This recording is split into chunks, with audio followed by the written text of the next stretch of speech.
A fire nearly half the size of Winnipeg is endangering First Nations people in the eastern part of Manitoba. They are being airlifted from the area by helicopter.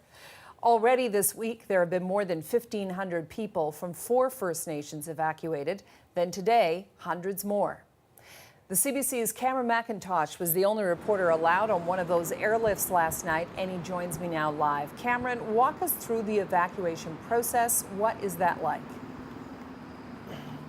So over the last couple of days, the real focus here in Manitoba has been primarily on the Little Grand Rapids First Nation, about 800 people there. The smoke around there is so thick, so gray that commercial aircraft and small aircraft couldn't get in there to be part of an airlift when one was actually executed on Tuesday evening, early Wednesday morning. So the military got involved, and the solution here, the military around Manitoba had access to a Chinook helicopter. That's one of those big twin rotor helicopters that kind of looks like a flying bus. They were used extensively in Afghanistan.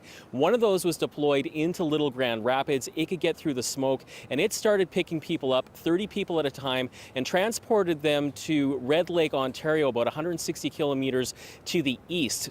It took them there because they could land a large CC-130 Hercules airplane there and pick up people 30 or 60 at a time. We went in on that first flight, picked up 60 people, and basically this whole process allowed really the military to start ferrying people through the smoke into a clearer area and start pulling out large volumes of people. Now, at the same time, the smoke did start to clear around Little Grand Rapids, and commercial airplanes and small airplanes were able to get in there yesterday afternoon, kind of early this morning sort of thing. And basically everyone's been pulled out of Little Grand Rapids, or basically most people have. About 20 people still remain there. Now the focus is on a neighboring community to that, Pungassi, where there are still about 200 people as of first thing this morning. They expect to have most of those people out by late this evening. Okay, so what happens with the evacuees, Cam, when they get to Winnipeg?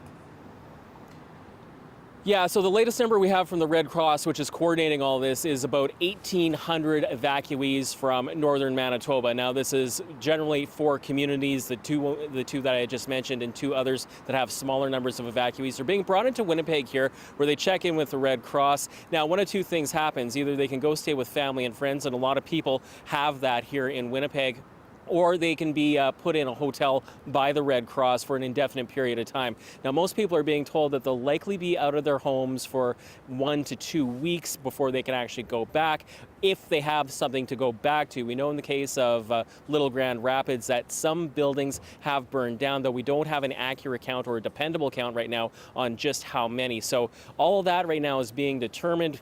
1,800 people here in Winnipeg. Compare that to last year when there were 3,700 people and emergency shelters had to be opened. So far, the Red Cross says it doesn't think it will need to do that. Cameron McIntosh live in Winnipeg tonight. Cam, thank you.